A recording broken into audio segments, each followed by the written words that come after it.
It's not a bird, it's not a plane, it's Superhero Slate. It's a modern podcast where we talk about everything that's great, like movies, TV, superheroes. It's Superhero Slate. Oh yeah. Hello everyone and welcome to Superhero Slate, the show where we run down the latest superhero entertainment news. We love TV, movies, and superheroes, so let's talk it all out. My name is Chris Dillard. And my name's Mike Royer. And this week we're diving into one of the most detailed, leaked MCU timelines for the next 5 years that I've ever seen. Call the plumber. Your basement is flooding, Marvel. Mario Brothers. Call the Super Mario control. Brothers. They will fix It is your out leaks. of control. I won't even like bury the lead. It Yeah. was just it was a massive amount, and Chris did an insane amount of work that we'll talk about here in a moment for organizing all of this information. So we'll see if it all comes to fruition or not, but it's definitely fun to look at. It is 100% fun to theorize and speculate about this, and this is probably like the only episode we'll have an interactive piece. You can interact along with us, Mike. You guys will find out that more later. And as we talked about last week, Teenage Mutant Ninja Turtles caused some mutant mayhem with the first trailer for that. I'm excited to talk about that. Scooby Doo's canceled movie leaks. Oh, I forgot. That was like early in the week, wasn't it? Well, I think it was like the middle of the week, but like I don't know if anyone was, like, I literally looked up this movie, the information about the Scooby Doo movie, and there was like 8 other Scooby Doo projects canceled, and I'm like, Warner Brothers is really taking these tax cuts to a whole new level, and they're relying entirely on Scooby and the gang for that. So we'll talk about all this fun stuff this week. We've got there's more than Marvel in here, but I would say most of this show is going to be talking about this timeline to get into it. So I'm going to just jump into what I've been doing real fast, Mike, because we've got, this is like you mentioned, the most notes we've had in a long time for a show. So very excited. This weekend was the Louisville Arcade Expo. I always tell everyone, if you're ever in Louisville, usually the second weekend in March, they have the Louisville Arcade Expo. You pay entry to get in, and you have access to pinball machines, arcade machines.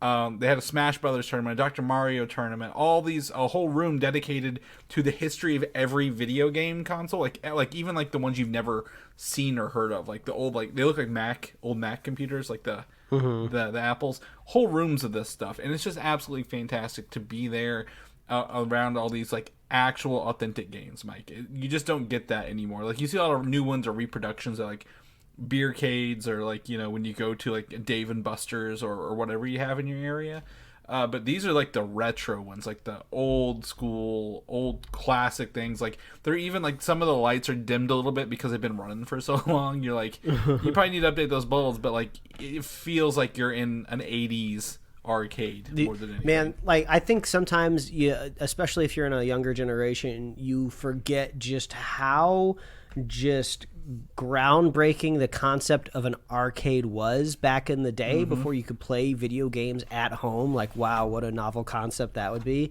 I wish I could remember the dude's name, but there's this like just off his rocker, crazy kooky businessman that existed in like the arcade heyday, that was trying to like open these arcades on the East Coast, and they've written like books about him too. I wouldn't be surprised if there's documentaries out there as well, where he would try to like build arcades in like these kind of like smaller towns or whatever, and it would be like almost like he was trying to open up like a satanic church, and they're trying to like run him out of town or have the mayor pass a law so he couldn't open an arcade there or whatever. And he just went through all of these like crazy shenanigans to get the arcade open and stuff. It was a whole nother era. Yeah. The things that you had to do before when you wanted to play a video game that didn't exist inside your house. Absolutely. And the way technology works, it evolves so fast, right? Like, everyone's like, oh, you got Pong and Pac-Man and Galaga and all those things. But then you get, the fighting games. Like, there's a bunch of Street Fighter cabinets. There was a Dance Dance Revolutions.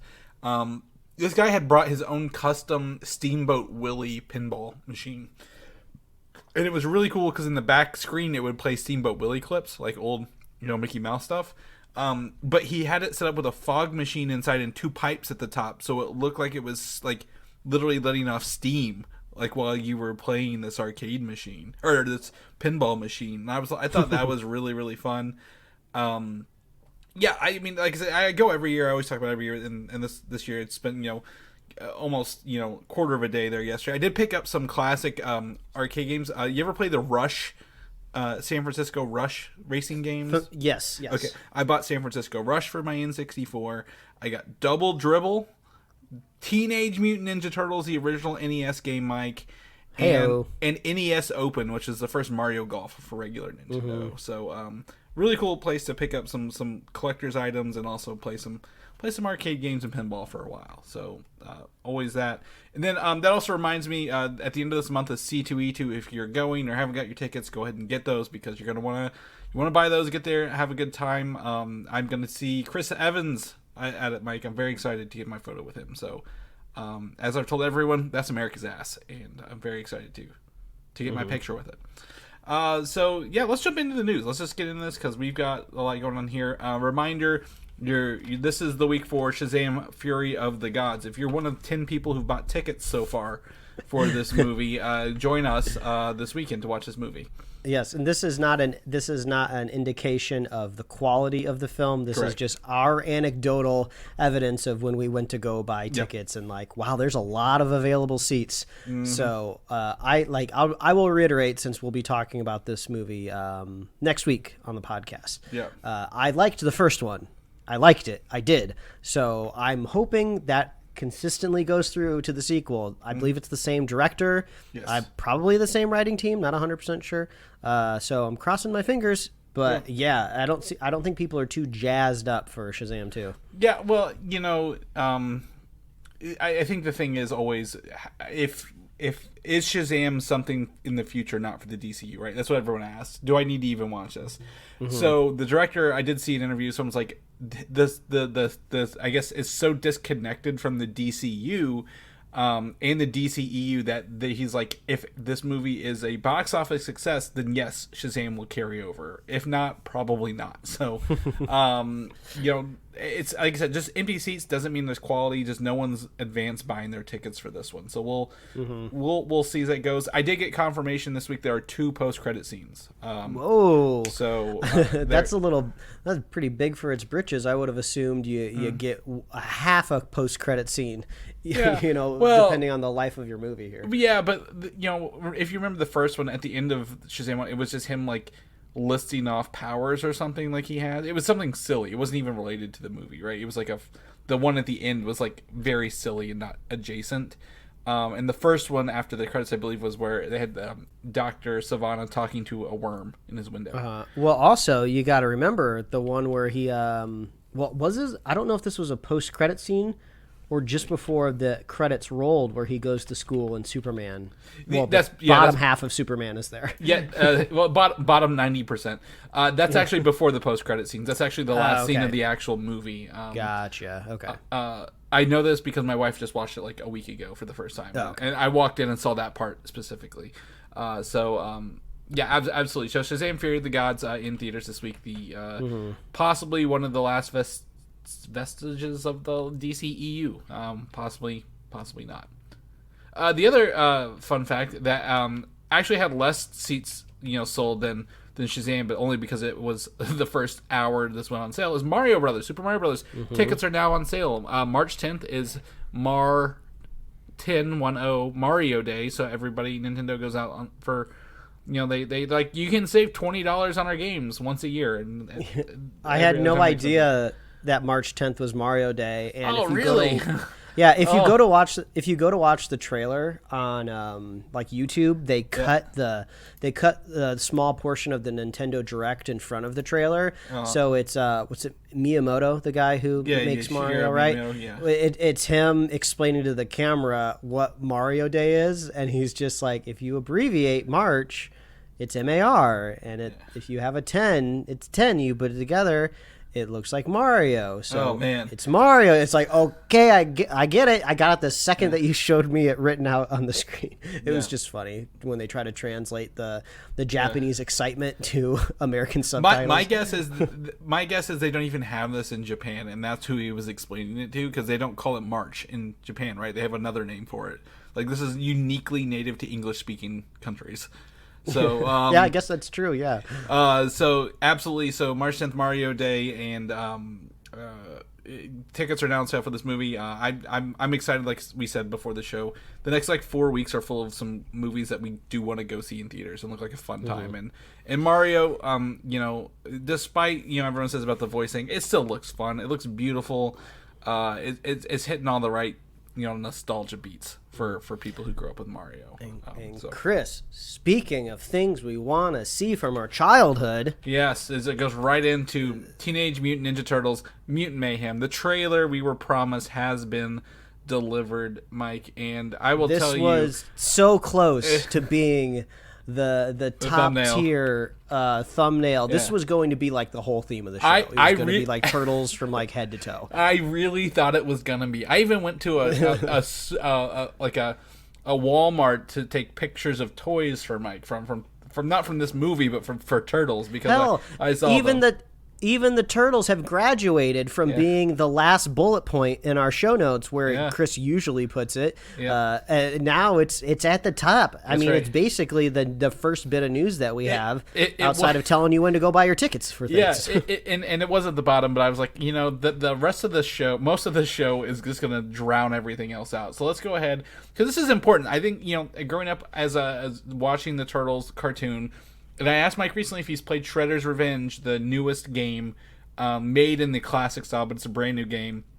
I recommend it highly. It's great 4-player online. Even single player is awesome. Couch co-op. The Turtles is fun. And I can tell you right now, as maybe not as big of a fan as you, Mike, this trailer at the end of it left me with a stupid-ass grin on my face, because it was so fun. It was so fun, and I was having a great time watching it and seeing its interaction. I think the thing that put the most smile on my face is just the art style overall. They're kind of approaching the looseness, I would say, that you've been seeing in a lot of animated productions over the last couple years. Spider-Verse, of course, Mitchell's versus the Machines, Puss in Boots, right? But this is taking it even farther, where they will just they're just, I feel like, taking concept art, rotoscoping it and almost turning it into a character. You can see, is it Bebop or Rocksteady? Who's the Warthog again? Bebop? I think. Yes. I believe so. Bebop's little boar nose is isometric, flat to the screen, and there's these goofy humanoid characters that look the best way to describe them would be, if you're a fan of Rick and Morty, whenever there's just random background characters, they just barely draw their faces right. So you get these really goofy looking characters, and then you have just these adorable looking turtles, which we talked about last week, were all voiced by basically kids. Teenagers voicing them. I would say almost the art style, it's almost like an improve, a 3D / cell shaded look to the Turtles, I would say, almost, right? You're right. I think, to me, I love that they're playing with art style, but also more importantly, playing with frame rate, right? This is not the action, the pops, everything is not it doesn't look like standard 24 or 30. It looks like they're playing with some of that frame rate to accentuate the action pieces in here. If you look at just, Avatar: The Way of Water, where they were playing with frame rates through their movie last year, it just seems like frame rate is almost becoming a creative choice now than just choice of limitations like it's always been historically. Animation has been on 12s, every other frame to save money and to save budget, but now if you're technically running everything through a computer, it can be whatever frame rate you want, right? And you can do the same thing with live action, depending on what frame rate you film it with to begin with. So now it's kind of this interesting place where it's well, how does the scene play out the most creative? Do we do it just kind of low or high? So this is the fun time to be a part of. And also the story, it just seems so heartwarming and funny, and also pushing that kind of adult factor to it. I mean, one of them gets stabbed in the leg, and they're all laughing at him, freaking out. I'm like, this is amazing. Yeah, well, I don't even know if I don't know if it's pushing adults in that realm, but like it is very much like to me, Leonardo's always been like, you know, the serious leader, right? And in this one, he's just like, he doesn't know quite what to do. They all haven't found what we know them as from all the other stuff. So it's great to see that. Raphael's throwing a ninja star at a watermelon that has Mikey's face on it while he holds it above his head, kind of thing. Like it's funny, it's silly, it's great. I mean, it just feels natural. I love that they've really taken it back just a little bit, right? Really emphasized the teenage part of the Mutant Ninja Turtles. And I think one of my favorite scenes of this, obviously near the end, where they talk like. Mutagenic goo. He's like, well, we prefer the word ooze, and they go in like this whole ooze spiel. Like it just sounds better. I'm like, that's good. This is classic. And to your point, this is directed by the guy who did Mitchell and the Machines. It's the same director. So, you know, that movie is sleeper hit. You know, you've told people for years, get out and watch it. I can agree with that. So I think if you're excited for this, you should go watch that as well. But like, absolutely fantastic. Yeah, I just looked it up. The writer is Brendan O'Brien, who is basically straight out of Point Grey with Seth Rogen and his whole team. Written Neighbors, Neighbors 2, Mike and Dave Need Wedding Dates. You know, all of those kind of recent Point Grey movies that we've seen out there in the world. So, I loved at the beginning of the trailer. It says from perpetual teenager Seth Rogen. So it's just like he gets it, he understands it. He lived and breathed mutants as we all have, and always will, because there will always be turtles out there on the screen. But I will tell everyone out there, as I always do, is just do your best to avoid the little niche corners of the internet that have just inane discourse about anything. Like you can watch like any trailer out there in the world that makes you happy, and you can find a corner of people out there in the world complaining about it. And it usually comes down to, unsurprisingly, the casting and the way different characters look, and usually their skin color. So don't participate in that nonsense. Everything about this trailer looks great. Everything looks awesome, and I can't wait for it. Yeah, absolutely. And I want to say also some of the toys have come out, and the only one I really want to hyper focus on, Mike, is the the movie van, the Teenage Mutant Ninja Turtles. They call it the Party Wagon, or the Turtle Van, if you will. The movie is going to apparently. Toys don't always say it's going to be in the movie, but they have a pizza van that fires those old pizza discs that you remember, when they came out with the toys. And then I found some retro figures at the store to send to Mike of like you literally like shoot the pizza out of the turtle's body. At stuff, so like they are just leaning into that nostalgia factor right here, with the turtle van and everything. So I'm excited to watch this. I'm glad they really. It looks like, you know, giving it some love. It's not just a quick cash in on the way. I did also see on top of this, and not in the notes or anything, but they are re-releasing the Teenage Mutant Ninja Turtles, the second series that was just called Teenage Mutant Ninja Turtles. I think it was like maybe 2011 or so that they came out with it. So Nickelodeon's re-releasing that in Blu-ray to coincide with this as well. Speaking of things that are being re-released, Max Fleischer's Superman. What year was this? Was this like it wasn't the 40s, was it? It was like maybe the 40s. Oh God, I'm trying to remember. You asked me to download this for you. Yeah, they're hard to find. Yeah, very hard to find. But Warner Brothers is remastering them and re-releasing these to the public. So we're going to get Blu-ray, probably even 4K versions of Max Fleischer's animated Superman. 1941 is when this came out. Yeah, I just looked it up as well. From 41 to 43. Yeah, and if you're unfamiliar with these animated shorts, they are just absolutely jaw-dropping and breathtaking, because they are essentially, I know I used rotoscoping earlier in the conversation, but this is a different definition of the word when it comes to animation, where they are just going frame by frame and using like references of real people in the real world. So it's like the animations just look like so buttery smooth and just unlike anything that you've seen before. And if you also internalize this as something being made in the 1940s, all made by hand, it's just they're amazing to behold, and them getting an HD remaster, that's going to be beautiful. Yeah, 17 episodes, and at most I'm looking at the longest one's 10 minutes, and it's like the first two episodes. And people have probably seen clips of this, right, where he's catching the car or punching somebody really hard. Like, there's a lot going on, like, from this that have been taken forward.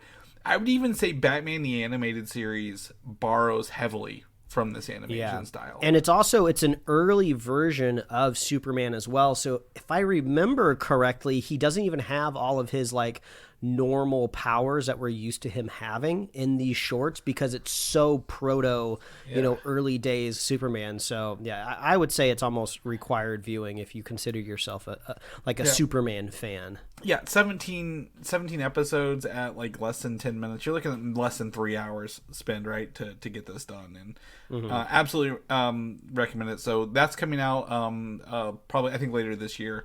Would not be surprised if it's going on the Max streaming service, Mike, which is not in here because we don't have confirmation yet. But the HBO Max might be renaming to just Max later this year.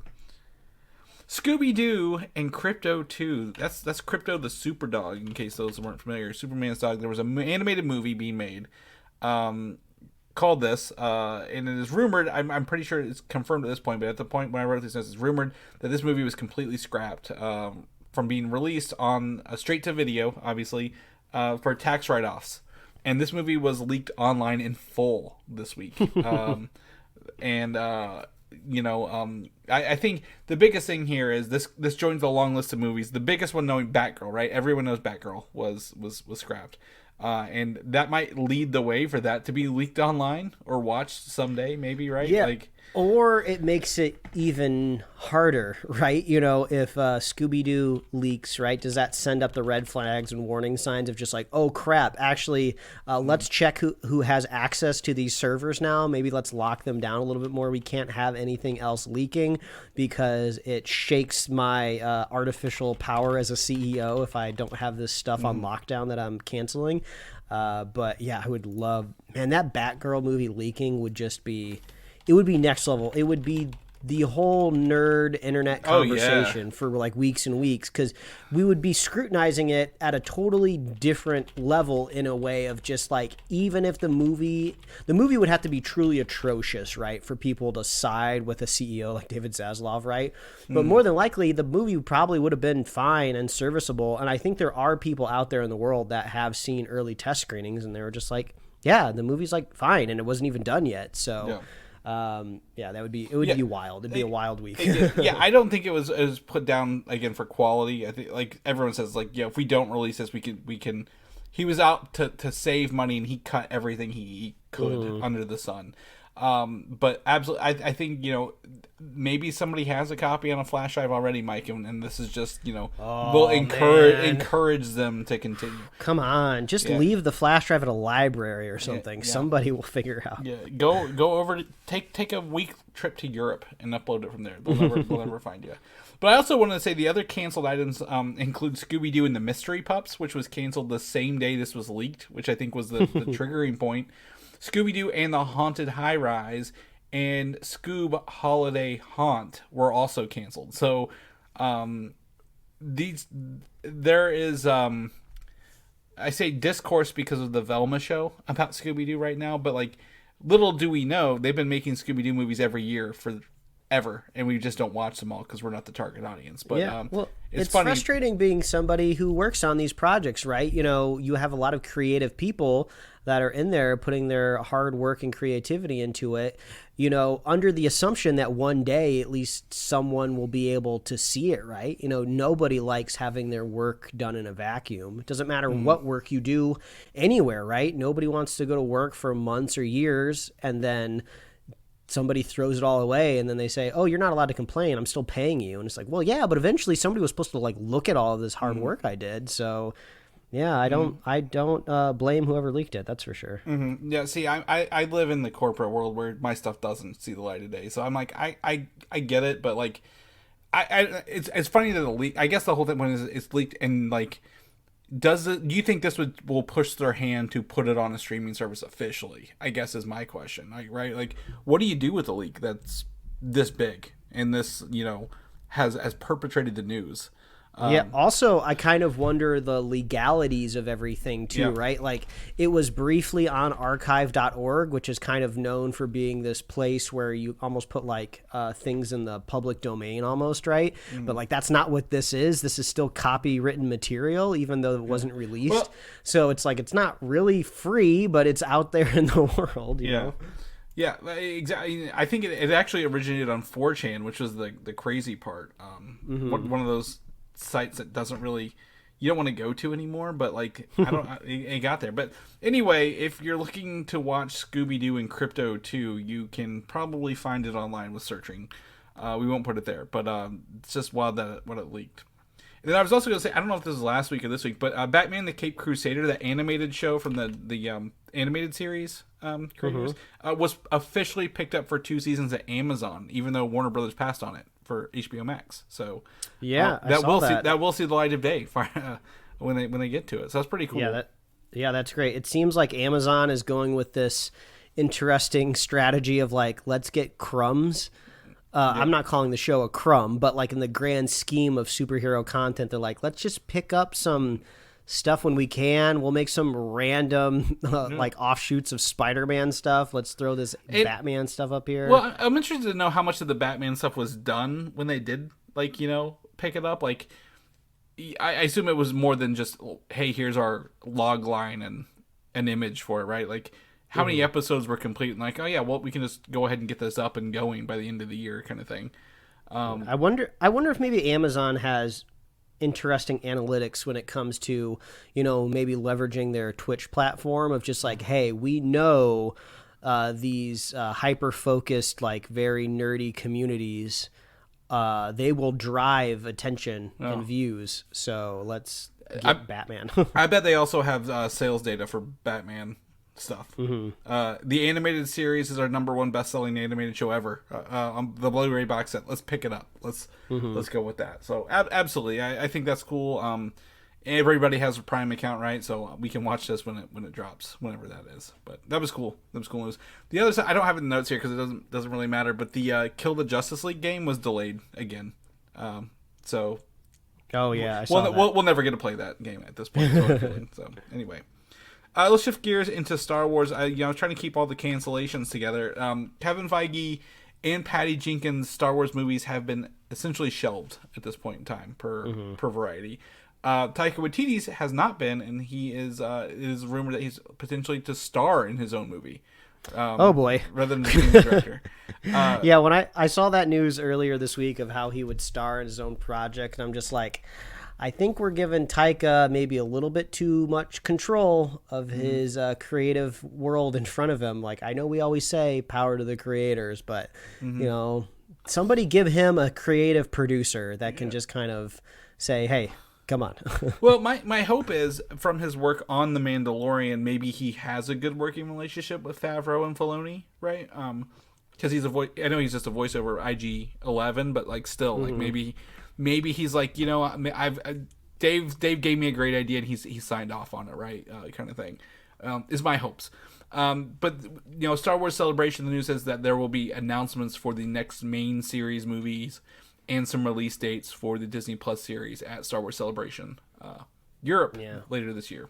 Well, everything Marvel, Star Wars, just everything kind of Disney adjacent, right? They all have to get focused now because that's what we learned from the latest quarterly earnings, right, from that company. So everything is just getting more focused. They're taking the safer routes. So, they're probably just like, hey, Kevin, we love you, but let's focus on Marvel right now. Well, I think the thing is, they said that, and for Marvel, yet Star Wars doesn't have enough content to be unfocused, I feel, sometimes. Because I know the article's like, Bob referenced Solo for we got to be careful from now on. Well, Solo was your own fault. Like, you released if nobody remembers, it was Star Wars was every December, and then they put Solo in May. So, like, you had a movie, Last Jedi, in May or in December that people were very, very divided on, and then they wanted to watch. Then they put Solo out 5 months later in May, right? Rather than waiting to the following Christmas where the heat would die down, if you will.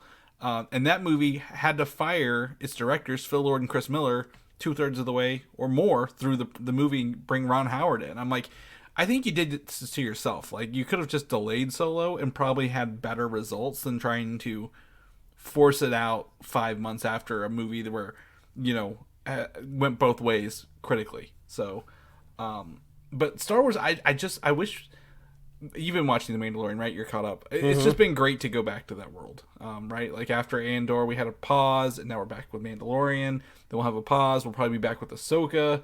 I'm excited to revisit some more Star Wars here and there. It doesn't need to do Marvel levels, and we're going to talk about Marvel levels here in a second, but it doesn't need to do that much. I think every twice a year is pretty good. Speaking of Star Wars, the Acolyte, the show that is coming up, right? The one set in the past of Star Wars, is the producer they hired for that, like, was on set for one day and then they fired her, so she's suing the company for I guess firing her after being on the job for one day. So we're gonna see how this plays out. Yeah, God, it makes you wonder what happened there, right? That is definitely something interpersonal, doesn't seem like, creative, differences. Different creative, that's like something happened. Somebody said something to somebody that didn't go over well. Yeah, one day, like the first day you're there, and like, actually, please don't come back the second. And you're like, what happened? So very excited to see those details kind of roll out. So. We'll keep you guys posted. I think that one, not that one. I think we're getting some introductions to characters in The Mandalorian that will play off in the Skeleton Crew show that's set in the same time frame. So I'm gonna have to make Mike a timeline for Star Wars after yes. This. And we're about to jump into Marvel. So buckle up, buckaroos. We're gonna get into this. So first and foremost, the biggest news this week, I think, officially, is that Jon Bernthal will return as the Punisher in Daredevil Born Again. Huge, a lot of fans happy about this, Mike. Yeah, that's great. The news actually reminded me that I never got around to watching that last season of The Punisher, right? Because, why everything on Netflix was kind of fizzling out over there. And we know that these are going to be alternate versions of the characters anyway. But, yeah, definitely glad to see Bernthal returning. Yeah, that's a good carryover. Karen Page and Feige Nelson will not be coming back, apparently, though, in this, I guess, universe. So, yeah. Which makes a little sense when you think about it, right? Because it's easy to bring in like these random like heroes or anti-heroes like Daredevil or Punisher, right? Because they're essentially the same character for the most part, no matter what universe you pluck them from. They're heroes, they wear the same costumes, same powers, right? But now you're talking about just like human beings that are just have different interpersonal relationships, right? So it's like we have no idea, like, because like Matt Murdock and Karen were like on and off again relationship wise in the Netflix show. So like, where the heck would they be at, right? In this new universe, would they even be dating at all? So I guess it just makes things a little bit easier. We call it baggage, and they're not bringing their baggage over. They're just bringing their abilities and their. I love the characters, right? Yeah. I love both of those characters from the Netflix show, but yeah, unfortunately, it's a little harder to transition. Yeah, you don't. If you want to start over, like maybe they cast new, or maybe they can bring him in later, but like they don't need to come back in for the show. Just get on with the superheroing. That's what we like most about those. All right, so the MCU, we had a leak for the next 5 years, up to 2028. Or I guess a rumor. This is a leak and a rumor. It's the same thing in this situation. So please take everything we say from here on out with a huge grain of salt, if you will. Or however much sodium you want to put on this. I don't care. But this has come from apparently trusted sources and very much could possibly be maybe what's on that quote-unquote dry erase board we always theorize they have over at Marvel. And some of it may come to fruition. Some of it may not. But that's fine. But as you mentioned at the top of this, Bob Iger has said, we need to focus on our content. And one of the things that the schedule kind of shows is they are working to space out these releases to tell a better story, right?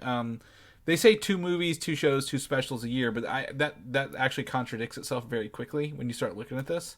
There's like 4 movies a year, sometimes 5. So we'll break it down here, what that means. But what they're trying to do, and you can tell, is that they're trying to reduce the gap in between events happening, right? Such as WandaVision ending, and then we had a year and a half until Doctor Strange 2, right? Which was supposed to be right after that one. So they are trying to reduce people forgetting what's going on in between events in here, and we'll talk about that a little bit. The other part of that is they're looking for a better schedule for VFX teams and production crews, so hiring more VFX teams to work on this to make things better and put the stress off whatever main team they're using throughout this.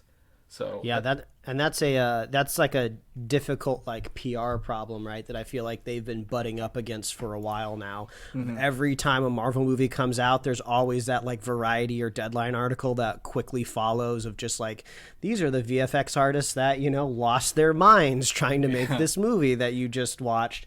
So yeah, there's no reason that can't be solved. That is just all like just capitalistic structures that just need to get better, and that's just all humans making better decisions about all of that. So hopefully that does get fixed. Yeah, absolutely. And more VFX scenes, you know, I don't care how long the credits run at the end, as long as everyone is working regular hours and can have a life other than just working on a VFX for Marvel movies. Honestly, from my point of view, like, and I'm not going to be somebody that says, hey, stop pushing VFX to look better and more realistic, right? Because obviously we want that. But I look at the VFX landscape the way it is, and it's almost like I'm fine with it, right? You know, I would say from an execution point of view, even though a lot of people were dogging on Ant-Man, I was just like, visually everything looks like it was executed well. I would just like a little bit more concentration on the just the visual development and the aesthetic choices, right? You know, a lot of these things in the movies is just like, oh, you can make whatever you want, right? But like, let's make better decisions of what we put on screen, not necessarily how much like visual fidelity and how much we try to fine tune the physics engine, right? You know, I feel like I'm reaching my upper levels when it comes to visuals. Kind of like when I put on like, you know, a fancy set of like headphones, right? Somebody will tell me like, oh, these are the fanciest headphones on the planet. You have this insane dynamic range. And I'm just like, yeah, this is fine. I'm just going to put my earbuds on though, as soon as I take these off. So I don't know. I would say concentrate more on the aesthetic choices and, you know, you could probably push the VFX team a little less. Yeah, I think I never really have a huge complaint against it, right? In Marvel movies, they seem to be pretty, you know, consistent. Yeah, there are spots here and there, one shots, but obviously a lot of those probably feel like filler shots, right? Like last minute things they had to do to make the story done. But overall, I don't go into Marvel movie like, oh, is this going to be Henry Cavill's upper lip in, you know, the Justice League movie bad level kind of thing? So I absolutely agree with that. All right, so here at this part of the show, you can actually go into our show notes, go down to the MCU button, and click Interactive Timeline. It's a URL, and it's going to take you to a timeline I made for this show. Yes, let's all take a minute here. We'll give Chris a rounding applause here, because this was a lot of work. This was a lot of intense clicking and typing and finding images, and I have the thousands of text messages back and forth as I pick up my phone and drop it here. So this time there's a lot of love and effort put into this timeline. Yes. Mike sounds facetious, but it did literally. I wanted to do it simply because if you look at this list from a text point of view, it is awful. It is awful to look at this because you're like, where is this? Because shows aren't, when you say a show starts some point, it doesn't take into account how long a show runs usually, right? So specifically on this timeline, you can go in, you will see red for movies, which are single point dates, green for shows, which have their time frames banded up and down across this timeline, and then the blue ones are the special presentations. We don't have a lot of them, but there are some in here. Very much so. And I went ahead and built from Phase 5 forward first, and then went back and backfilled all of the MCU. So you can see the entire MCU from 2008, when Tony Stark first became Iron Man, all the way up to 2028, which we think is possibly where this MCU might maybe not end, but at least have a huge event to do something to shake this up quite a bit. Yeah, it is just absolutely wild just to look at this timeline. Like I was telling Chris earlier before we started recording, I'm just like a very visual learner and experiencer. So just going from this timeline and just watching just the density overall of projects changing is just wild. Like, things explode once we get to 2021 with all of these shows, all of these overlapping content. It's wild to think that probably roughly the same amount of creatives really in charge of these projects are still able to keep track of it, right? Yeah. Like, it's stunning, really. Put me in, Kevin. I want to run your MCU Bible. I want to do this. I love this idea. Yeah, absolutely. So I think what we're going to do, and Mike made a good point. So what we're going to do is run through each phase. We have phase 5, 6, 7, and possibly a little bit of an 8. So we're going to jump into phase 5. So guess what the number one phase 5 thing is? Ant-Man and the Wasp: Quantumania. It has been released. We know about this. The next project, Guardians of the Galaxy Volume 3, coming out May 5th. After that is Secret Invasion, which is rumored to be May 17th through June 21st. It was delayed from March to give audiences a bigger break, which is like one of the rules, right, that they said they're trying to do going forward. The best part about the TV shows, they don't technically have release dates. They have windows.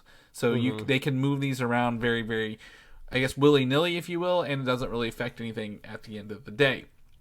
After Secret Invasion is Loki Season 2, which takes place apparently 1 week after Secret Invasion, according to this source. Now, they have said, the source later stated that Loki's been delayed to maybe August, and then we'll have a knock-on effect and delay other shows by a month or two, but we went with the original data to build this timeline. Echo, it will be October of 2023, which swapped with Ironheart's original slot, which was 2024. This is where we get into the first, I guess, unannounced project, Mike. Mephisto. A one-shot, a surprise. This could just be like a troll, too. Yep. Wouldn't it be so funny if you did have this leaked information that you knew 100% came off of like a company computer or something? Yeah. Like, I'm just going to throw Mephisto in there just to screw with them. So, apparently, due to the success of Werewolf by Night, these special presentations for Halloween will be every year going forward. So, Mephisto's the first one. If they do this, that'd be great. Apparently, it will be shot along with Agatha, Coven of Chaos. So we talked a little bit via text. These special presentations can be anywhere between 20 to 40 minutes, right? Pretty simple, like a one episode of a show, if you will. So I assume they're going to be shooting these between 20 to 30 and putting them up online or on Disney Plus when they come out. So absolutely believe they could do this year and have it done in time. I think Werewolf by Night shot in March and was released in October last year. The Marvels was recently moved to November 10th of 2023. We knew that already. That's in here. Big surprise for me, Mike. This could be the best Christmas present I've ever had in my entire life. And that is a Sentry special presentation coming holiday 2023.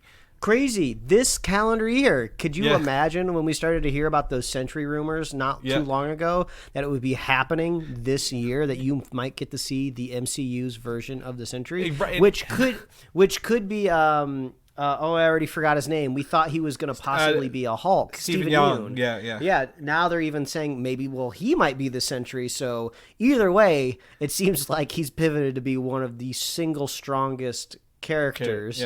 In the MCU, or smartest, depending on however you want to put that label down. Exactly, there. yeah. He could be either one of those two. So, absolutely. Apparently, the Sentry will be shot with the Thunderbolts, which is rolling cameras this summer. But specials at holiday time won't always be holiday themed, is the note here. Because Sentry is coming out in the holidays doesn't mean it's a Christmas Sentry. It like Guardians was. It just happens to be that's what their release window looks like for this. So. Absolutely fine by me. Still in phase 5, starting 2024, Ironheart has been moved up to early 2024 to give Daredevil and Wonder Man time to not overlap with other projects. So that sounds, again, on par. Daredevil Born Again, spring 2024. This was brought up to not overlap with Thunderbolts. That is running for 18 weeks, Mike. That was the biggest thing I put in here, by the way, if you look into this. So if they do one episode a week, is which I assumed 18 episodes, it will overlap with Thunderbolts. However, if they do maybe some double ups on these, it won't. So again, some estimation there. Captain America New World Order movie, May 3rd, 2024. Fantastic. I Am Groot, the return of the animated shorts coming mid 2024. They were like July, this year or 2022 when they came out, with those 5 like 3-minute movies. So very, I guess, minuscule on the calendar here. Little blip in the radar. Thunderbolts, July 6th, 2024. Deadpool 3, September 6th, 2024, and brought up to here because it will be ready before Blade is done filming, because I think they're still working on Blade's script. Wonder Man, fall 2024, is delayed not to overlap with Deadpool. This is a series, and brought up from its other delay date to not overlap with Blade. Then lastly, Halloween of 2024 will be a Man-Thing holiday special, Mike, or a Halloween special, if you will. Mm-hmm. Yeah, now, so this is kind of interesting. So we just laid out there the entire Phase 5 for you. So there might be some people who are looking into the tea leaves, trying to read, like, oh, maybe what's the theme of this phase going to be? What's going to be the overarching story? Is it going to be Kang that's really going to be, like, weaving its way through here? I still feel like maybe a lot of these TV shows and a lot of these projects are still things that were created maybe a little bit far ahead of maybe their big global strategy. Yep. So maybe some of these things won't quite fit in narratively, maybe how we thought they would. But I'm looking specifically here at the end of Phase 5, right? I feel like these end of phases we're used to back in the day. So take your nice little handy-dandy timeline that Chris made for us and look at the end of phases. Our end of phases, if you ignore Ant-Man being a very strange way to end a phase, right?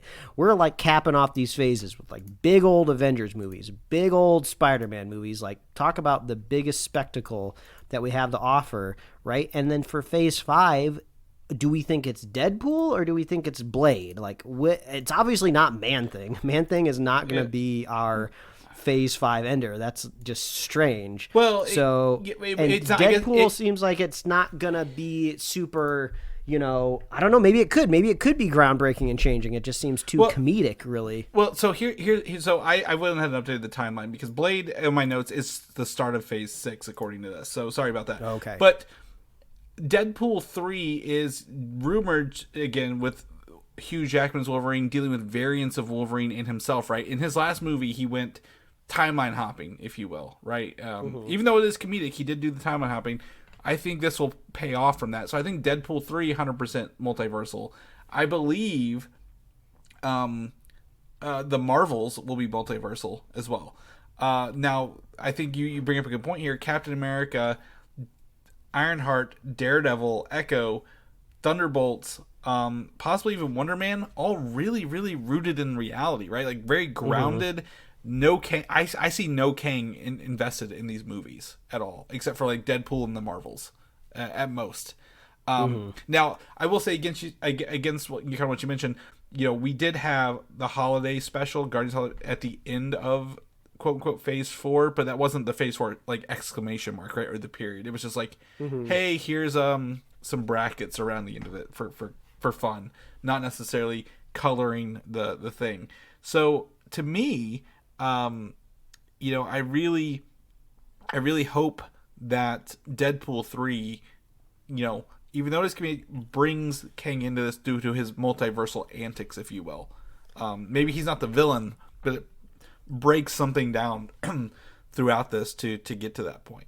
Yeah, if I had to pull a theme out of Phase 5 before we move on to Phase 6, you make a good point where a lot of this is very reality, human-based, Earth terrestrial, right? Maybe this is finally the phase that deals with how is Earth and humanity just changing overall. Now that the world that we live in is so catastrophically different than how it was when Iron Man announced that he was Iron Man back in 2008, because you got New World Order, Thunderbolts, Blade. You have these shows like Daredevil, Wonder Man.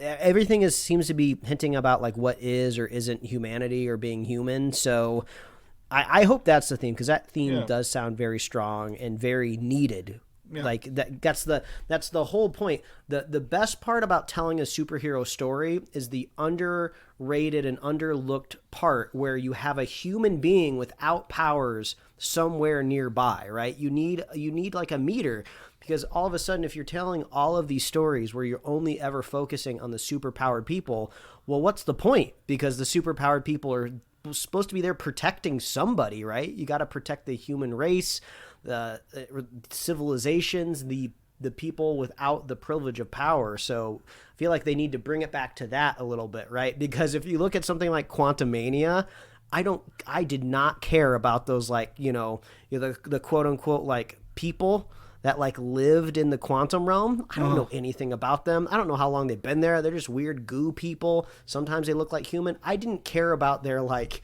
Revolutionary or Civil War because I have no connection to the quantum realm, right? Well, that's the thing that they should try to avoid moving forward, to give me stakes. Yeah.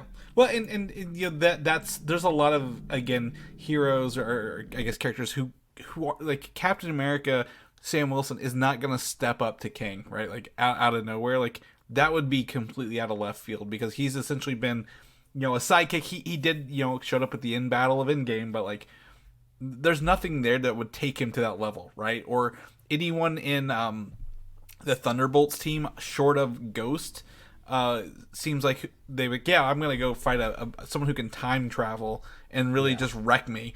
So it does need to have, I guess, both levels, right? Like, I would love to see it all multiversal, but I think what we're going to see Phase 6 is where we're going to get this multiversal bit of stuff here. And let's kind of jump into that a little bit if you're ready for that. So Phase 6, let's start with it's going to be Blade, November 8th, 2023. So after multiple delays, people said that this is a firm slot for this movie. It's do or die, right, for this. So let's get it done. But holiday 2024, this is strongly rumored a Silver Surfer special presentation for that, to introduce this character.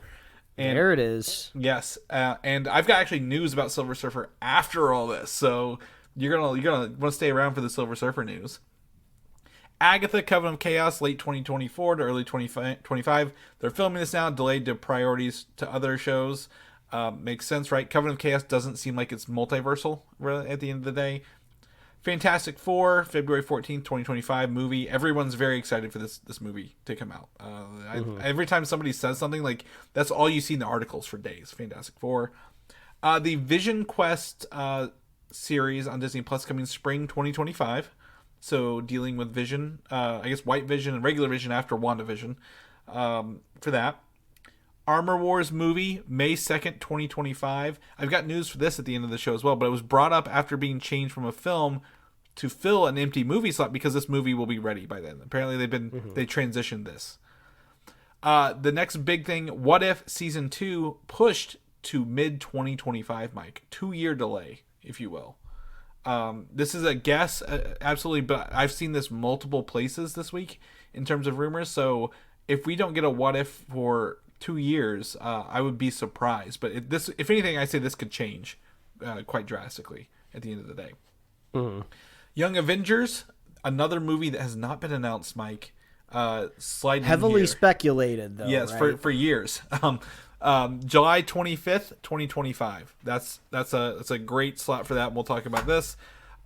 Midnight Angels, the show based on the Dora Milaje, if you will, but with the blue suits, show coming to Disney Plus fall 2025. Ghost Rider Halloween special, Halloween 2025. Mike, one shot here, special presentation. Do you want to see Johnny Blaze or do you want to see? Oh my gosh, I just forgot his name. He drives the car version of him. Which one? Johnny? Was it Johnny? No, am I thinking of a different name? Johnny Blaze is the main one. Johnny's not the second one either. So do you want? I would say do both. I say have both the Ghost Riders in there, right? Like I think that would make it pretty cool to have Johnny and. I mean, well, we know it's not going to be Nick Cage, just based off of a quote that he was recently had in the news, where he was just like, "I don't need Marvel; they need me. I'm Nick Cage," basically, which is a very badass thing to say. Yeah. So, absolutely. Ghost Rider, Halloween 2025. Marvel Zombies, October 2025, delayed to give Wonder Man room to move up a little bit. Zombies also exist in that multiverse animated region, right? So, absolutely can put that wherever they need to.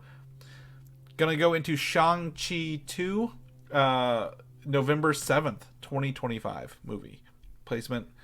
Nova, Holiday 2025 special. And this is a guess as it's before Kang Dynasty. They want to have Nova in there before the Kang Dynasty movies. Spider-Man 4, December 19th, 2025. This is 5 movies in 2025, Mike. Now, mind you, Spider-Man is a Sony movie, so they don't count it against the releases, but they still need to make room for it.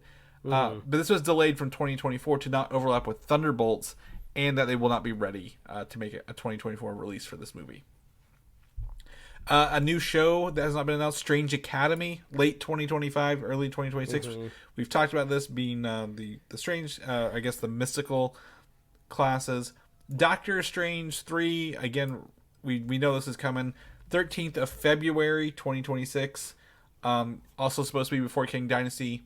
Miss Marvel Season 2, spring 2026. And then finally, Avengers, The King Dynasty, May 1st, 2026. Yes. Oh, the other Ghost Rider we were thinking of was Robbie Reyes. Robbie, there it is. Thank you. Yeah, it's always alliteration there in the Marvel universe. Yeah. So we just had to think of double I letter names literally there. talked about him today because there's a Fortnite character who looks just like him, like with like the flame mohawk and the skull face. I'm like, oh, this looks like a Robbie Reyes character. But anyway, thank you for fixing that. But this is where the timeline starts to come in handy because goddamn, there are so many movies in this that we just listed off, even new ones that have not been announced yet. Right? This is where the fun begins. Like, we can start throwing stuff in. But and correct me if I'm wrong, Mike. Everything about this except Midnight Angels feels multiversal. Yeah, right? that's true. Especially with this combo of possibly having the Strange Academy butting up with Doctor Strange 3. Yep. There's a whole lot of storytelling that they could have going on there. And I guess they got to rebuild the ranks, right? Because Wanda kind of... Did she kill a lot of those students? I don't remember exactly how that fight went down. Were they just kind of like incapacitated and fell on the floor? Or were they like eviscerated? I think somewhere, but at the end of the movie, there was a big class training, right? So they were working on that. I think there's more that were not in Kamar Taj, but at the other places around the Earth as well. But you're right. And then, Doctor Strange 3 would set off into Kang Dynasty. We've heard rumors that Kamala Khan's bracelets are maybe multiversal or dealing with Kang as well. This seems like a very, very straight shot through, straight to multiverse, right? Like boom, boom, boom, boom. One big giant story for Phase 6, if you will. Yeah. It does make you wonder, does Spider-Man 4 dip back into that at all? Because they just had a whole blowout, right, with all of these different Spider-Man characters. Would it make sense for it to happen again? Or did they kind of already do narratively kind of everything that you could do with other Spider-Men? Right, there are rumors that the next Spider-Verse movie, Tom Holland could be included in that, but that's going the different way down the street. So I would be okay if Spider-Man 4 just leaned away from the multiverse, right? Yeah. Just have him trying to rebuild his life, living in New York City. And I would say maybe Armor Wars is probably not going to be as heavily focused on this, but maybe could end with a result in something. We've got news on that later. We'll talk about that.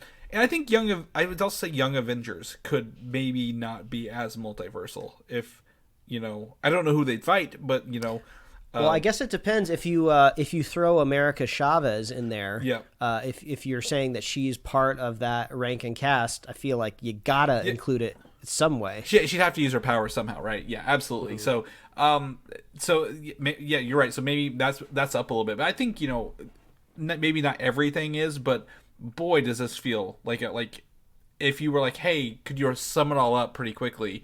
We are working towards this multiverse war with the King variants and everything going on.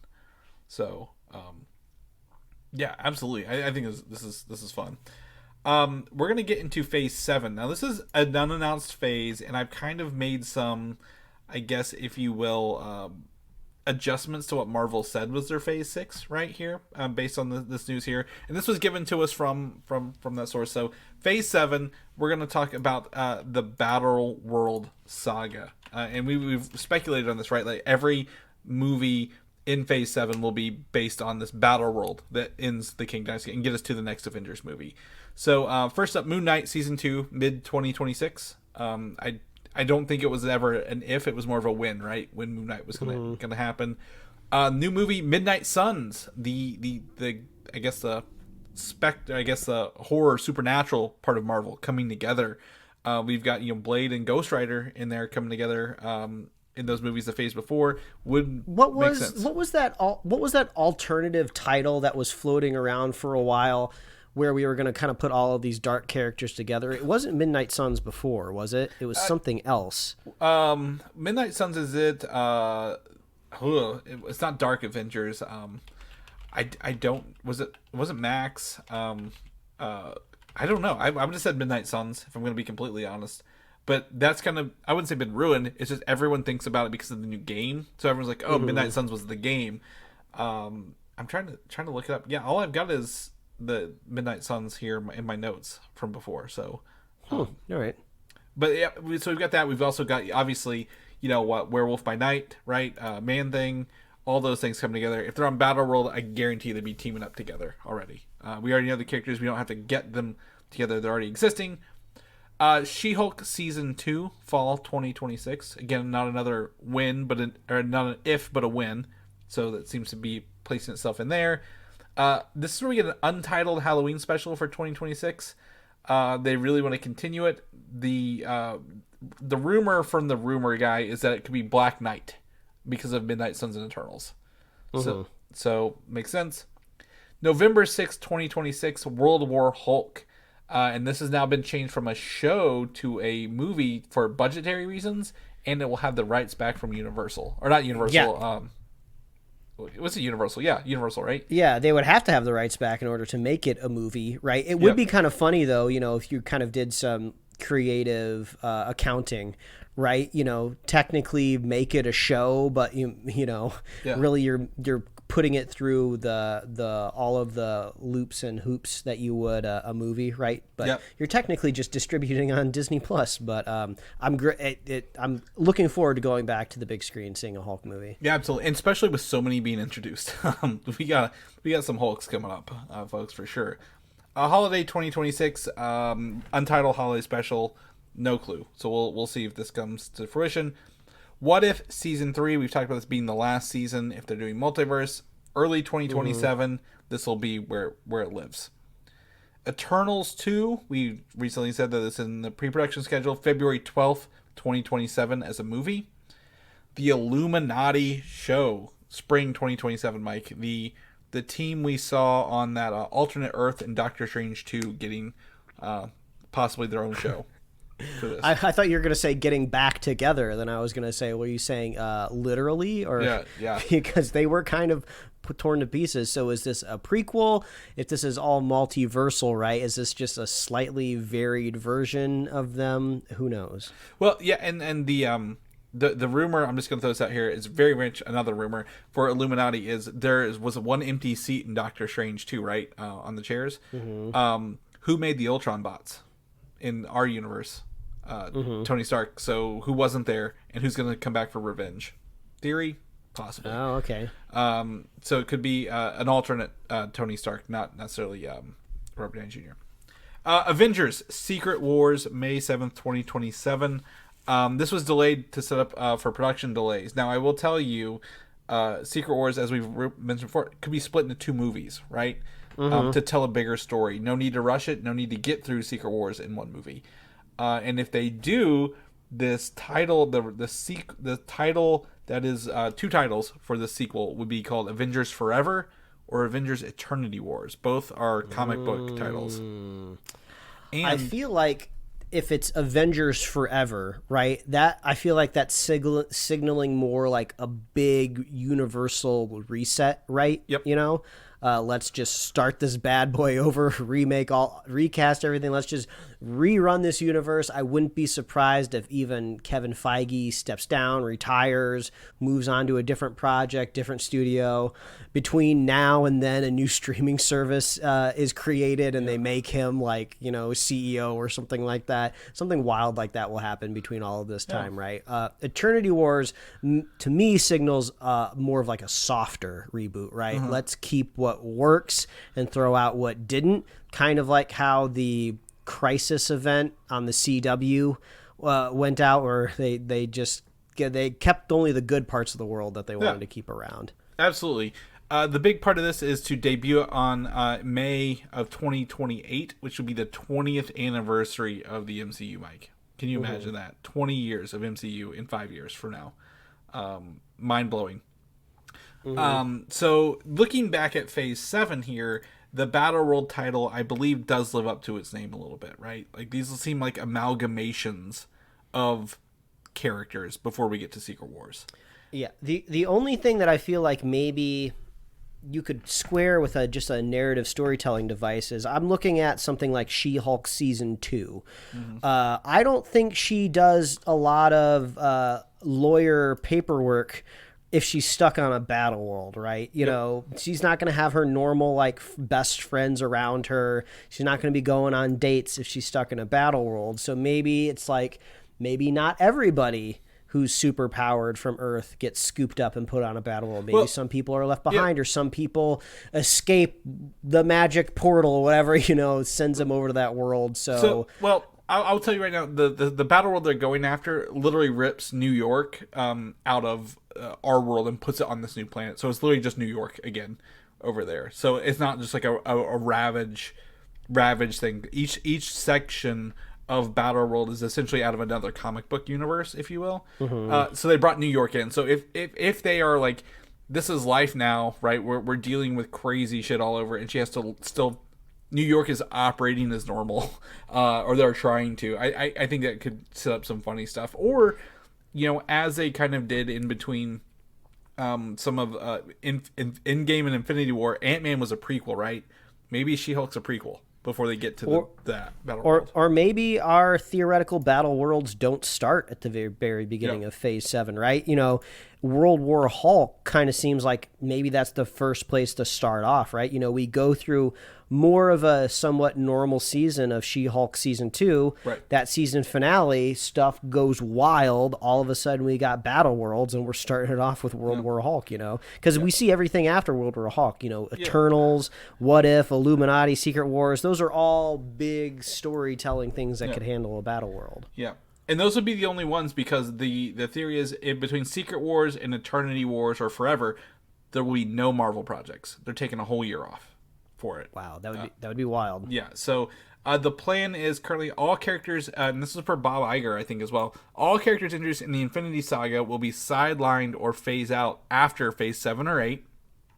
Introduce a new / cleaner universe for jumping on point, as you mentioned, right? Forever, new universe. Eternity Wars, a cleaner universe, if you will. And that removes hundreds of hours of content catching up, which I think is important after 20 years. And then also could be a new this could be a new universe in the MCU eventually. So like, hey, here's your new universe, Ultimate style, and the MCU is wrapping up. We're gonna tell any story we want to finish over there, and then when it's done, and we'll focus on this new one completely. Yeah, it is weird to think about the squaring the narrative side of the MCU with the financial side of the MCU, right? Because if you think about it overall, they've definitely had a return on their investment, right? There's Absolutely. no doubt about it. They paid a great sticker price, especially for all of the things that they were able to make after buying Marvel. So no love lost there, right? They could definitely take some time off making Marvel stuff, right? But it is hard to imagine, right? Yeah. Disney as a company going 2-3 years, maybe even 5 years, a long hiatus without making anything Marvel. It just seems strange. It just seems very much part of the company. So maybe they take like a year or two off. It seems like they are able to do that with Star Wars just fine. Yeah. And then maybe they just slow the cadence down. But at the same time, you're also like, that's leaving money on the table. Like, so maybe honestly, how Hollywood should be and how all creatives should be, look for the next thing, right? Maybe it's not Marvel. Maybe try to create a brand. How about this? Blue sky, I know it's impossible. Make something brand new that's never existed before. Start a new franchise. Go out there and do the hard work. Boots to the ground and start reading scripts, read an original idea and try to turn it into a franchise. I don't know. Yeah. But it's wild taking in this whole timeline. I wasn't earlier trying to sound facetious because this is definitely amazing. It's so hard to talk. Like, I feel like I'm running through it, but like when you look at it, like, oh my god, there's so much here. Like, it sounds a lot to say, but like I said, because you mentioned Moon Knight season 2, it's not a 1 weekend deal. That's a 9 weekend promise, right? Or 6 to 9 weekend promise for sure. Yeah. So I think kind of the biggest takeaway I think I have looking at this timeline, I zoomed out so I can kind of take a look at everything here that's coming up, is unfortunately, I feel like there is no way all of these puzzle pieces fit together the way phases 1 through 3 did, right? Because there's simply just more of them, right? You've increased the difficulty of the puzzle by just making it more pieces. I'm not saying you can't put it together, right? But I feel like the odds of missing a piece or one piece getting like waterlogged because your coffee was too close to it, right?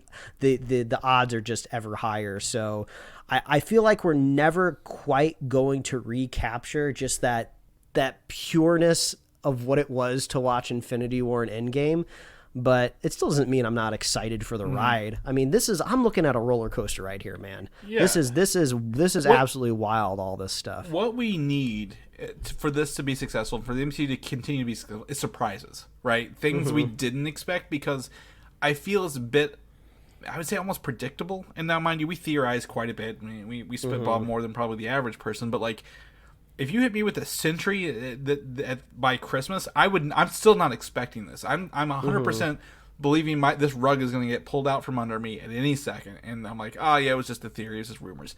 You need to surprise the hell out of us so we don't know what's coming, and take those risks. Now, mind you, like Quantumania, it's going to come in at like $500 million or $500 million, right, at the box office. Nothing to laugh at. Made its money back. Not a failure, but I feel like the movie was safe and predictable.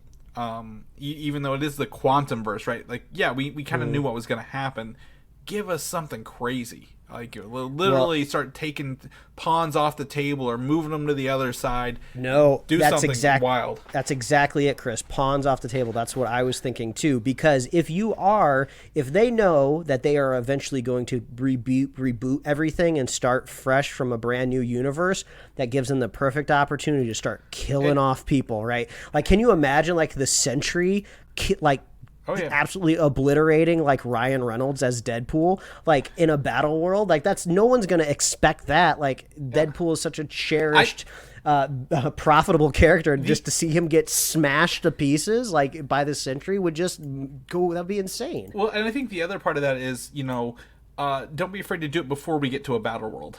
Literally, like, don't save your shock value for your big movies. Like, if Shang-Chi 2 comes along and it's a wreckage of time, maybe some people have to die to get there, right? Like, where's the wreckage? Yeah, so like, Doctor Strange 3, what if Doctor Strange ends up being the bad guy for Phase 7? Because he's the one doing the incursions. I don't know. I just don't want to wait for Kang to show up whenever I think we have the ability to literally just start. Not, we don't have to kill people, but like literally start doing things to shake this snow globe up and see where things land for the battle, for the end of this, and go with it. Commit to that at the end of it. Yeah, actors start shoring up those contracts. Yeah, because looks like you might be a couple years away from getting the axe. Getting ye old axe. So let's jump into some color for this. So Armor Wars, we talked about that coming phase, I believe 6 or 7, I don't remember when. Phase 6. James Spader is rumored to return as Ultron in that movie. Ooh. So redeeming the Ultron, if you will. Now there's a really, really cool comic series called Annihilation Wave, or Annihilation Conquest, where Ultron, they killed him, but he didn't die. He sent his mind to space, really, and like rebuilt his army in space and started causing havoc out there. It's fantastic. Absolutely recommend that 100%. So I would definitely check that out if you can.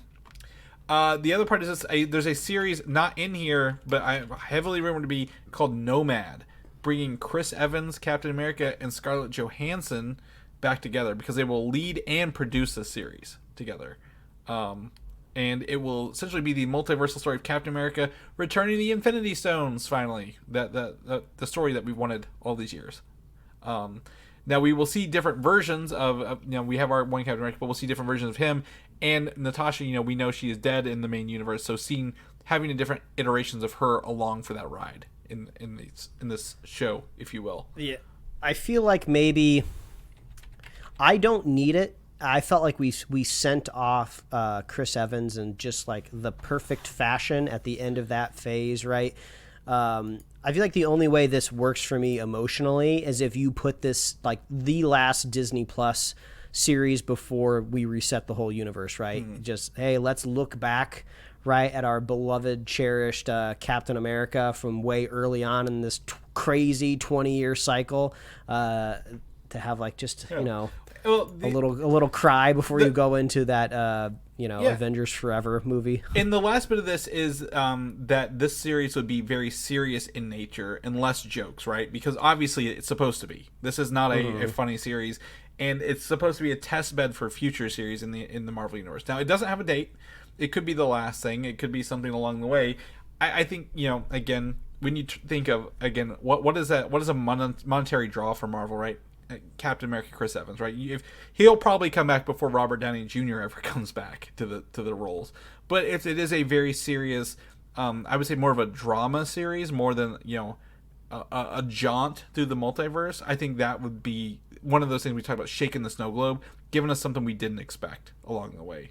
Do that, because I agree. I think he ended on a good point. I think what you end this series on is the point where he, like you mentioned, gets back with Peggy right at the end. Like literally, it's him opening the door before we see the dancing at the end of Endgame, if you will. So I think there's a way for it to make it work and keep it serious along the way. Doctor Strange 3, Sam Raimi is rumored to return for the third movie. Now, he directed Multiverse of Madness. This is no way a confirmation he's coming back, but they are having conversations with him, looking for him to bring his style back to the MCU along the way. Yeah. I think he did it. I think stylistically, he brought one of the better styles to the MCU, right? With this movie, so absolutely. And lastly, I promised Silver Surfer news, Mike. Matt Shakman, director of WandaVision, who's also directing Fantastic Four, will direct the Silver Surfer project at Disney Plus, and he will also work on part of Vision Quest. Now, not the whole thing, but because he had WandaVision, passing that off to the Vision Quest team and working with them. So he apparently signed a really good contract with them recently, and this is what it's breaking down to be. Fantastic Four, Silver Surfer, and Vision Quest, which are fantastic. That's great. That's great news, right? Like to have someone be doing all that, because he did a great job with WandaVision along the way. Yeah, really makes you wonder what's going to happen. I feel like that Silver Surfer project, which was in Phase 5, if you remember correctly, right? Or was it? No, it was Phase 6. It's the start of 6. 2024 next year. I feel like that Silver Surfer project could be signaling some big hints for those projects that follow it. Yeah, absolutely. So, and it's the last, I guess, quote unquote, one-shot special presentation before Fantastic Four. So it would make sense he does it all at the same time, right, along the way. Mike, that is our news for the week. That is everything. I'm exhausted from it, mentally and emotionally drained, if you will. But again, the interactive timeline is up. We will put the link in here to our site, and then also directly as well, so you guys can find it. But if people want to know what you're up to, what you're doing, Mike, where can they find you at, buddy? Yeah, you can find me at Mike Royer Design on Instagram, Twitter, and TikTok. And you can read my webcomics at pickledcomics.com. Chris, if people want to find you, where are you? I am on Twitter, Valdan, VALDAN, or Instagram, Valdan87. If people want to know about the show, get ready for our Shazam Fury of the Gods review, which we're doing next week. Where can I find all that good stuff at? Yeah, well, I'm going to wrap this one up quick since this was an extra large full episode. Head on over to superheroslate.com. You got to click into the show notes this week because we have a link to that interactive timeline in our show notes. You got to check that out. Give it a look. It's great. Chris put a lot of hard work into that. So superheroslate.com, that is the best place to find that link in our show notes. We love our super fans. If you want to be a super fan of this show, it's so easy to do. All you got to do is share the show with a friend, share the show with a buddy, and we will be here every week, folks. So come back next week, and we will be talking Shazam. That's right. We will see you guys next week. Bye. Thanks for listening, and don't forget to subscribe.